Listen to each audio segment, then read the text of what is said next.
നമസ്കാരം, നിങ്ങൾക്ക് എല്ലാവർക്കും പാർട്ട് ടൈം ട്രേഡറിൻ്റെ ഒരു പുതിയ ഇൻഫർമേറ്റീവ് വീഡിയോയിലേക്ക് ഒരിക്കൽ കൂടി സ്വാഗതം. അപ്പോൾ നമ്മൾ ഇന്നത്തെ ഒരു വീഡിയോയിൽ നമുക്ക് ലോങ് ടൈമിലേക്കൊക്കെ ആഡ് ചെയ്യാൻ പറ്റിയ ഒരു മിഡ് ക്യാപ്പ് സ്റ്റോക്കാണ് നമ്മൾ ഡിസ്കസ് ചെയ്യാൻ പോകുന്നത്. അപ്പോൾ ഈ ഒരു വീഡിയോയിൽ നമ്മൾ ഫണ്ടമെൻ്റൽ അനാലിസിസ് ഒപ്പം ടെക്നിക്കൽ അനാലിസിസ് നമ്മൾ ചെയ്യാൻ പോവുകയാണ്. അപ്പോൾ നിങ്ങൾക്ക് തീർച്ചയായിട്ടും ഇൻവെസ്റ്റ് ചെയ്യാൻ പോകുമ്പോഴത്തേനും ഈ ഒരു സ്റ്റോക്ക് നിങ്ങൾക്ക് കൺസിഡർ ചെയ്യാൻ സാധിക്കുന്നതായിരിക്കും. അപ്പോൾ നമ്മൾ ഈ ചെയ്യുന്നൊരു വീഡിയോ എഡ്യൂക്കേഷണൽ പർപ്പസിന് വേണ്ടിയാണ്. തീർച്ചയായിട്ടും വീഡിയോ മുഴുവനായിട്ട് കാണുക, കൃത്യമായ ഇൻഫർമേഷൻ ലഭിക്കുന്നതിന് വേണ്ടി. അപ്പം നമ്മുടെ സ്റ്റോക്കിൻ്റെ പേര് ക്രിസൈൽ ലിമിറ്റഡ് എന്ന് പറഞ്ഞ ഒരു മിഡ് ക്യാപ്പ് കമ്പനിയാണ്. അപ്പം ഇത് വർക്ക് ചെയ്യുന്നത് ഫിനാൻഷ്യൽ സെക്ടറിലാണ്. ഇത് സ്റ്റോക്ക് എക്സ്ചേഞ്ച് ആൻഡ് റേറ്റിംഗ്സ് എന്ന് പറഞ്ഞ ഒരു സ്റ്റോക്ക് മാർക്കറ്റും സ്റ്റോക്ക് എക്സ്ചേഞ്ചും ആയിട്ടൊക്കെ റിലേറ്റഡ് ആയിട്ട് വർക്ക് ചെയ്യുന്ന ഒരു കമ്പനിയാണ്. അപ്പം ഇത് അനലിറ്റിക്കൽ കമ്പനിയാണ്. ഇവരുടെ അനലിറ്റിക്സ് ആണ് ഇവരുടെ മെയിൻ സെഗ്മെൻറ്റ്. അതിൻ്റെ ഒപ്പം തന്നെ റേറ്റിംഗ്സ്, റിസർച്ച് ആൻഡ് അഡ്വൈസറി, ഈ 3 സെഗ്മെൻറ്റിലും ഇവർ വർക്ക് ചെയ്യുന്നുണ്ട്. അപ്പോൾ തീർച്ചയായിട്ടും ഈ ഒരു സ്റ്റോക്കിനെ കുറിച്ച് നോക്കുകയാണെങ്കിൽ ഈ ഒരു സ്റ്റോക്കിൻ്റെ പി റേഷ്യോ, അപ്പോൾ നമ്മൾ ഫണ്ടമെൻ്റൽ അനാലിസിലേക്ക് കിടക്കുമ്പോഴത്തേനും നമ്മൾ കുറേ പാരാമീറ്റേഴ്സ് നോക്കേണ്ടതായിട്ടുണ്ട്. അപ്പം പാരാമീറ്റേഴ്സ് നല്ലതാണെങ്കിൽ തീർച്ചയായിട്ടും ഇതിൻ്റെ അകത്ത് നമുക്കൊരു ചെറിയ എമൗണ്ടൊക്കെ നമ്മുടെ ടോട്ടൽ ക്യാപിറ്റലിൻ്റെ ഒരു ചെറിയ എമൗണ്ടൊക്കെ നമുക്ക് ഇതിൻ്റെ അകത്തിട്ട് ആഡ് ചെയ്യാൻ സാധിക്കുന്നതായിരിക്കും.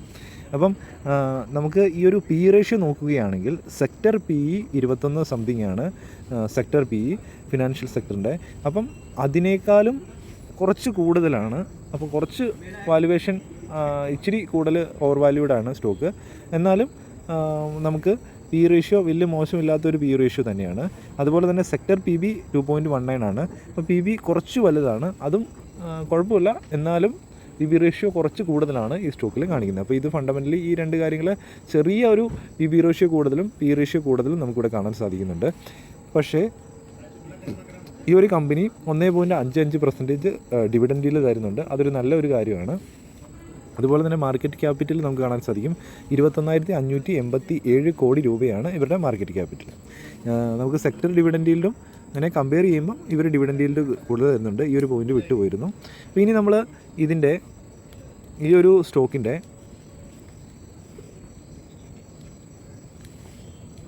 കുറച്ച് ചെക്ക് ലിസ്റ്റ് നമുക്ക് കാണാൻ സാധിക്കും. അപ്പോൾ ഇതിൻ്റെ ഒരു intrinsic value, current price is more than the intrinsic value. ഇതൊരു നമുക്കൊരു ഡിമെറിറ്റ് ആയിട്ടാണ് നമുക്കിവിടെ കാണാൻ സാധിക്കുന്നത്. പക്ഷേ ബാക്കിയുള്ള ROE FD ആയിട്ട് കമ്പയർ ചെയ്യുമ്പോൾ നല്ല ROE തന്നിട്ടുണ്ട്. അതുപോലെ തന്നെ ഡിവിഡൻഡ് ഇവർ ഗുഡ് ഡിവിഡൻഡ് ഇവർ പ്രൊവൈഡ് ചെയ്യുന്നുണ്ട്. അതുപോലെ തന്നെ നല്ലൊരു എൻട്രി പോയിൻ്റാണ് ഈ ഒരു ടൈം. നല്ലൊരു ഓവർബോട്ട് സോണൊന്നുമല്ല ഇത്. നമുക്ക് ഒരു ബൈ ചെയ്യാൻ പറ്റുന്ന ഒരു ടൈമാണെന്നാണ് ഇവർ പറയുന്നത്. അതുപോലെ തന്നെ ASM GSM കാറ്റഗറിയിലുള്ള സ്റ്റോക്കൊന്നുമല്ല. നല്ല രീതിയിൽ എല്ലാ പ്രൈസിലും ട്രേഡ് ചെയ്ത് പോകുന്ന സ്റ്റോക്കാണ്. അപ്പം പിന്നെ നമ്മൾ P ratio P B ratio ഒക്കെ നമ്മൾ ഡിസ്കസ് ചെയ്തു. ഇനി നമ്മൾ ഈ ടിക്കർ ടേപ്പ് എന്ന പ്ലാറ്റ്ഫോമിൽ കുറച്ച് അവരുടെ റേറ്റിങ്സ്, അവരുടെ ഫോർകാസ്റ്റ്, അവരുടെ അനാലിസിസിലിരിക്കുന്ന റിസർച്ച് അനലിസ്റ്റുകൾ കുറച്ച് അവരുടെ പ്രൈസ്, ഏണിങ്സ്, റവന്യൂ ഒരു വർഷം കഴിയുമ്പം അല്ലെങ്കിൽ 2023 എങ്ങോട്ട് പോകാനാണ് കൂടുതൽ ചാൻസ് എന്ന് ഇവിടെ നമുക്ക് ഫോർകാസ്റ്റിൽ നമുക്ക് കാണാൻ സാധിക്കും. നമുക്ക് ആ ഫോർകാസ്റ്റ് ഒന്ന് എടുത്ത് നോക്കാം. അപ്പോൾ ഫോർകാസ്റ്റിൽ ഇവിടെ നമുക്ക് ഇത് 2 അനലിസ്റ്റുകൾ ഈ ഒരു സ്റ്റോക്കിൽ 100% ഇൻവെസ്റ്റ്മെൻറ്റ് പറയുന്നുണ്ട്. ടിക്കർ ടൈപ്പിൻ്റെ 2 അനലിസ്റ്റ് ഇതിൻ്റെ അകത്ത് 100% സജസ്റ്റ് ചെയ്യുന്നുണ്ട് ഇൻവെസ്റ്റ് ചെയ്യാൻ വേണ്ടി. അപ്പോൾ അതുപോലെ തന്നെ നമ്മളിവിടെ പ്രൈസിൽ നമുക്ക് കാണാൻ സാധിക്കും മിനിമം ഈ ഒരു പ്രൈസ് ഫോർകാസ്റ്റ് അനുസരിച്ച് ഇപ്പോഴത്തെ ഇതിൻ്റെ കറൻറ്റ് പ്രൈസ് 2,926 രൂപയാണ്. അത് 1 ഇയർ കഴിയുമ്പോഴത്തേനും മിനിമം ഒരു 3,700 മാക്സിമം ഒരു 3,900 ഒരു ലോ 3,600 എങ്കിലും ഈ ഒരു പ്രൈസ് എത്താം എന്ന് തന്നെയാണ് ഇതിൻ്റെ അകത്ത് ടിക്കർ ടേപ്പിൻ്റെ അനലിസ്റ്റ് കാണിച്ചു തരുന്നത്. അത് നല്ലൊരു റിട്ടേൺ ആയിരിക്കും. ഇതിൻ്റെ അകത്ത് ഏറ്റവും ലോ റിട്ടേൺ കിട്ടിക്കഴിഞ്ഞ് കഴിഞ്ഞാലും വളരെ നല്ലൊരു റിട്ടേൺ ആയിരിക്കും, 23%. അപ്പം അങ്ങനെ നോക്കുമ്പം ഈ ഒരു ഫോർകാസ്റ്റ് വളരെ പോസിറ്റീവാണ് നമ്മളെ കാണിക്കുന്നത്. ഇനി നമ്മൾ റവന്യൂയിലേക്ക് പോവുകയാണെങ്കിൽ റവന്യൂ നമുക്ക് കാണാൻ സാധിക്കും ഏറ്റവും മിനിമം റവന്യൂ ഒരു 18% ഇൻക്രീസ് ആകാനുള്ള പോസിബിലിറ്റി ഉണ്ട്. അതുപോലെ തന്നെ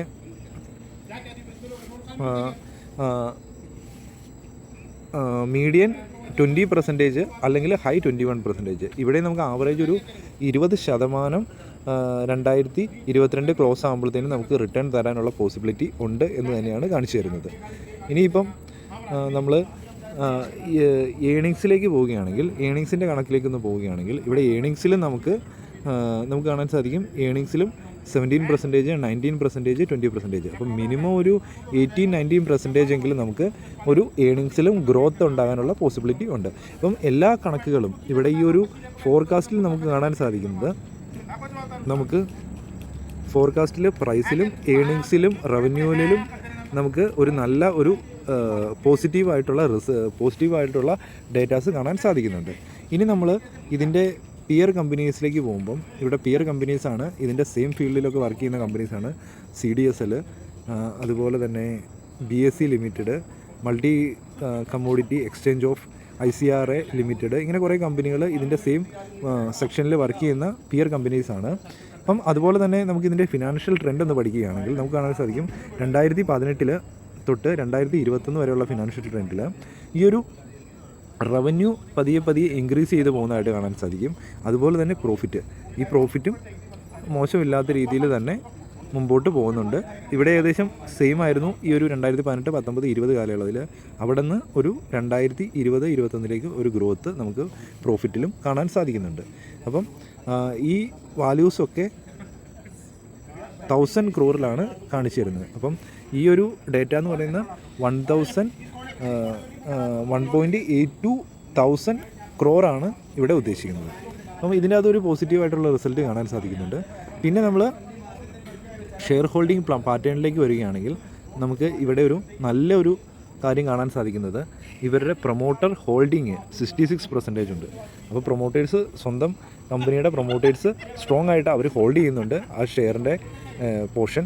അതുപോലെ തന്നെ മ്യൂച്വൽ ഫണ്ടിൻ്റെ കയ്യിലും ഈ ഒരു സ്റ്റോക്കുണ്ട്, DISൻ്റെ കയ്യിലും ഉണ്ട്, ഫോറിൻ ഇൻസ്റ്റിറ്റ്യൂഷൻ്റെ കയ്യിലും ഉണ്ട്, റീറ്റെയിലേഴ്സിൻ്റെ കയ്യിലുണ്ട്. അപ്പോൾ എല്ലാവരുടെയും കയ്യിലുള്ളത് ഇതൊരു നല്ല പോസിറ്റീവ് കാര്യമാണ്. നല്ലൊരു ഷെയർ ഹോൾഡിംഗ് പാറ്റേണാണ് നമുക്കിവിടെ കാണാൻ സാധിക്കുന്നത്. അതുപോലെ തന്നെ നമുക്കിവിടെ മ്യൂച്വൽ ഫണ്ട് അതിമനോഹരമായിട്ട് ഇത് ആഡ് ചെയ്യുന്നതായിട്ട് കാണാൻ സാധിക്കും. അപ്പം മ്യൂച്വൽ ഫണ്ട് ആഡ് ചെയ്യുമ്പം ബാക്കിയുള്ള മ്യൂച്വൽ ഫണ്ട് ആഡ് ചെയ്യുന്നതായിട്ട് കാണാൻ സാധിക്കും. പക്ഷേ ഡൊമസ്റ്റിക് ഇൻസ്റ്റിറ്റ്യൂഷൻ അവർ മെയിൻറ്റെയിൻ ചെയ്ത് പോകുന്നുണ്ട് ഒരേ രീതിയിൽ തന്നെ. അവർ ആഡ് ചെയ്യുന്നില്ല, അവർ ആ ഒരു രീതിയിലാണ്.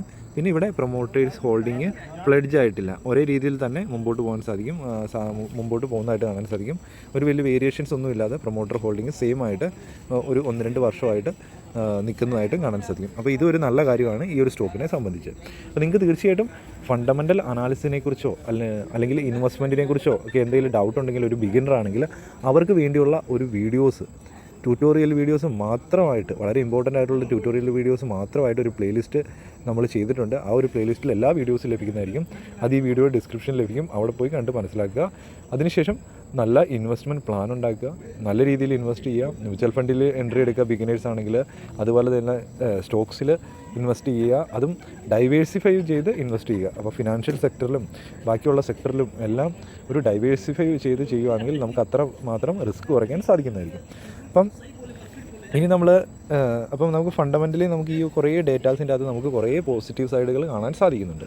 അപ്പം ഇനി നമ്മൾ ഇതിൻ്റെ ടെക്നിക്കൽ സൈഡിലേക്കും എവിടെ എൻട്രി എടുക്കണം, അപ്പം ഇതുവരെയുള്ള ഇതിൻ്റെ ചാർട്ടിൻ്റെ സ്വഭാവം എങ്ങനെ എന്നൊക്കെ നോക്കേണ്ടതായിട്ടുണ്ട്. നമ്മൾ ടെക്നിക്കൽ സൈഡിലേക്ക് വരികയാണെങ്കിൽ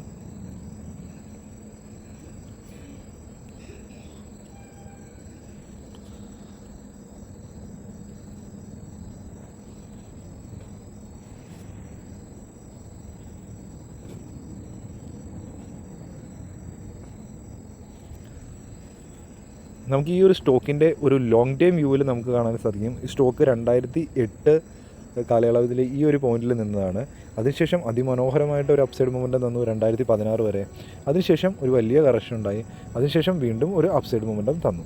അപ്പം സ്റ്റോക്ക് ലോങ് ടൈമിൽ ഈ ഒരു സ്റ്റോക്ക് അപ് ട്രെൻഡിൽ മൂവ് ചെയ്യുന്ന ഒരു സ്റ്റോക്കാണ്. അപ്പം ഏതൊരു പോയിന്റിൽ എൻട്രി എടുത്തവർക്കാണെങ്കിലും ഒരു നല്ല റിട്ടേൺ കൊടുത്ത സ്റ്റോക്ക് തന്നെയാണ്. അപ്പം ഇവിടെ നമുക്ക് അടുത്ത കാലഘട്ടത്തിൽ ഈ ഒരു സ്റ്റോക്ക് ഏകദേശം ഈ ഒരു 4000 അടുത്തൊക്കെ ഹൈ ടച്ച് ചെയ്തതാണ്. ഇപ്പോൾ നമുക്ക് ഇത് 2930 രൂപയ്ക്കാണ് കിട്ടുന്നത്. അപ്പോൾ നല്ലൊരു ഡിസ്കൗണ്ടിൽ തന്നെയാണ് കിട്ടുന്നത്. അപ്പം ഈ ഒരു സ്റ്റോക്കിൽ നമ്മൾ ഈ ഒരു പോയിൻറ്റും ഇങ്ങനെയുള്ള പോയിൻറ്റ്സൊക്കെ കൂട്ടിച്ചേർത്ത് ചെയ്യുമ്പോൾ നമുക്കൊരു ട്രെൻഡ് ലൈൻ കിട്ടുന്നുണ്ട്. അപ്പം ഈ ഒരു ട്രെൻഡ് ലൈനിൽ ഇങ്ങനെ ടച്ച് ചെയ്ത് അപ്സൈഡ് മൊമെൻറ്റ് എടുക്കുന്നുണ്ട്. അപ്പോൾ ഒരുപക്ഷെ ഈ ഒരു ട്രെൻഡ് ലൈനെ ഒരു സപ്പോർട്ട് എടുത്ത് ഇവിടെ നിന്ന് പതിയെ ഒരു അപ്സൈഡ് മൊമെൻറ്റം തന്നേക്കാം. അതൊരു ഫസ്റ്റ് പോസിബിലിറ്റിയാണ്. അപ്പോൾ നമുക്ക് ഒരുപക്ഷെ അത് ബ്രേക്ക് ഡൗൺ ചെയ്ത് വീണ്ടും താഴോട്ട് വരാനുള്ള പോസിബിലിറ്റിയും ഉണ്ട്. അപ്പോൾ നമ്മൾ ഈ ഒരു സ്റ്റോക്കിൽ എൻട്രി എടുക്കുമ്പം നമ്മൾ ഒറ്റയടിക്ക് ഈ ഒരു സ്റ്റോക്കിൽ എത്രമാത്രം എൻട്രി എടുക്കണമെന്ന് നമ്മൾ നേരത്തെ പ്രീ പ്ലാൻ ചെയ്യുക. അപ്പം ഈ ഒരു റീജിയണിൽ നമ്മളൊരു ഫസ്റ്റ് എൻട്രി കൺസിഡർ ചെയ്യാം. അതിനുശേഷം നെക്സ്റ്റ് ലെവലായ ഈ ഒരു റീജിയണിൽ ഇതിപ്പം നമ്മൾ ഒരു ഏകദേശം 2900 റീജിയനാണ്. 2930 ഇപ്പോൾ ട്രേഡ് ചെയ്യുന്നത്. അപ്പോൾ ഇത് ബ്രേക്ക് ഡൗൺ ചെയ്ത് വന്നിട്ടുണ്ടെങ്കിൽ നമുക്ക് നെക്സ്റ്റ് ലെവലായ 2550 600 റീജിയൻ നമുക്ക് നെക്സ്റ്റ് ലെവലായിട്ട് കൺസിഡർ ചെയ്യാം. കാരണം ആ ഒരു റീജിയണിൽ നമുക്ക് കാണാൻ സാധിക്കും ഇവിടെ നിന്ന് ഇങ്ങനെ ഒരു സപ്പോർട്ട് എടുത്തിട്ടുണ്ട്.